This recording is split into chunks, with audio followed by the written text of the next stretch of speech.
Every day, the little boy still watered the ground and pulled out the weeds. Pero araw-araw, dinidiligan lang pa rin niya.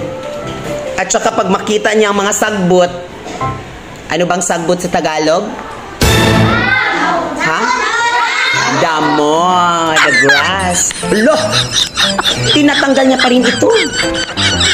Next. But nothing came up. And nothing came up. Wala talagang tumubo. Wala talagang tumubo.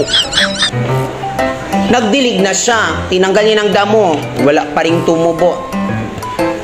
Everyone said it wouldn't come up. Sabi nilang lahat, hindi na yan tutubo. Ano kaya ang ginawa niya? What do you think the little boy